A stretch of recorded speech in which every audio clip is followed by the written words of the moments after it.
Right now, as you read these words, there is a voice in your head, saying them out loud, without making a single sound. You hear it all day, rehearsing arguments, narrating your choices, scolding you, cheering you on. It feels like the most private, most you part of you. It might be the least you thing about you, but here's the strange part. That voice was not born with you.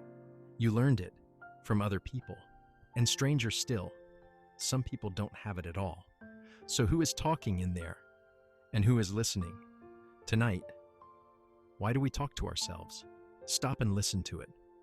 The running commentary that never quite goes quiet. It reads signs for you, replays that embarrassing thing from 10 years ago, plans what you'll say next. Psychologists call it inner speech, the silent voice you use to think in words, and we never question it. We just assume everyone's head sounds exactly like ours. But that quiet assumption that your inside sounds like mine is the first thing that falls apart tonight. To find where the voice comes from, watch a small child at play. They narrate everything, out loud. Now the car goes here. No, the red one first. Talking to no one. 100 years ago, a Russian psychologist named Lev Vygotsky watched this and saw something nobody else had. That out-loud chatter wasn't pointless. It was a tool, the child thinking with their own voice, steering themselves through a hard task. He called it private speech, and he predicted something remarkable about where it goes next. It doesn't disappear as we grow up. It goes underground. The voice gets quieter and quieter and then silent. The out-loud narrator becomes the inner one. The conversation you had with the world folds inward and just keeps going.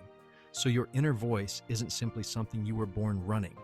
It's a childhood habit, social on the outside, first, then sealed inside. Now, a careful note. Not everyone agrees on the details.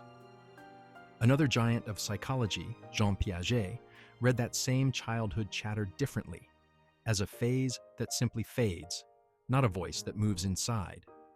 Decades of work have leaned toward Vygotsky, but hold it loosely. The mind rarely gives up its secrets cleanly. Here's where it gets genuinely strange. Ask around, carefully, and you will find them. People who have no inner voice at all. No running monologue. Silence where yours never stops. Researchers recently gave it a name, anendophasia. Life without inner speech. And for the people who have it, it is completely normal.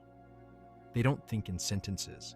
They think in pictures and feelings, in a kind of wordless knowing, and reach for words only when they speak. And early studies hint it changes things. Some find certain word puzzles, or holding a string of sounds in mind, a little harder. The research is young, tread gently, but sit with what this means. If some minds run silent, and others never stop talking, then we have no idea. None.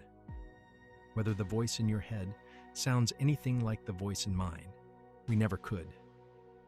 The most ordinary thing about being you may be nothing like being anyone else.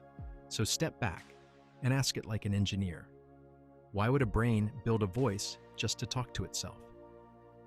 Here's the elegant trick. To speak a word, your brain fires a command to your mouth and quietly keeps a copy of that command for itself. Inner speech is that copy, run without the muscles. The brain rehearses the words and mutes the body before a single one is spoken. It's a simulator. You rehearse the hard conversation before you have it. The apology, the comeback, the bad news phone call. Failing 100 times in silence where it costs nothing. A voice that runs the whole program of speech without paying the price of it. That is a staggeringly useful thing to carry in your skull. It's how you hold a plan in mind, how you talk yourself through a problem, how you become two people, one to ask and one to answer. And that second self isn't only for thinking. Used well, it's one of the most powerful tools you have. Watch what people do under real pressure. They stop saying I, and they start using their own name. You've got this. Come on, breathe. Talking to yourself, as if to a friend. Psychologists call it distanced self-talk, and it works. Stepping outside your own I, even by a single word, cools the panic and steadies the hand. The voice becomes a coach. Athletes do it. Surgeons do it. Frightened children do it. Repeating a parent's words back to themselves in the dark. The voice that can torment you at 3 a.m. is the very same voice that can talk you home.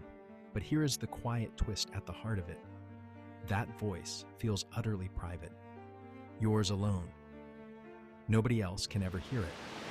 And yet, it is stitched together entirely from other people.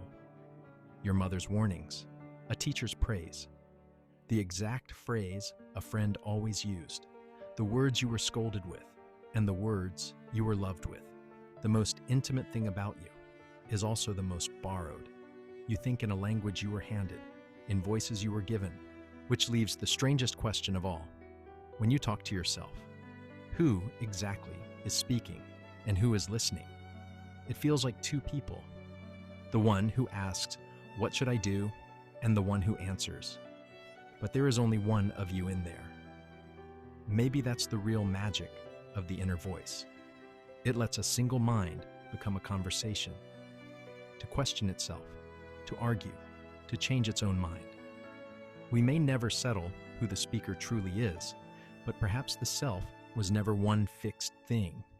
Perhaps it's a dialogue that never ends, and this matters more than it seems, because the tone of that voice becomes the weather of your whole life. A voice that is cruel can make a good life feel unbearable. A voice that is kind can carry you through an unbearable one. And here's the gentle, remarkable truth. That voice can be retaught. Slowly, deliberately, you can change the way you speak to yourself. So, tonight, when the narrating starts again, and it will, listen for a moment. Notice whose voice it really is. Listen closely enough tonight, and under your own voice, you'll catch the others. A parent, a teacher, someone long gone, still speaking. You were never one person thinking. You're a conversation that never ended. If this changes the voice you hear tonight, even a little, subscribe and stay curious. Sleep well. You're a little less in the dark now. I'll see you at the next Midnight Question.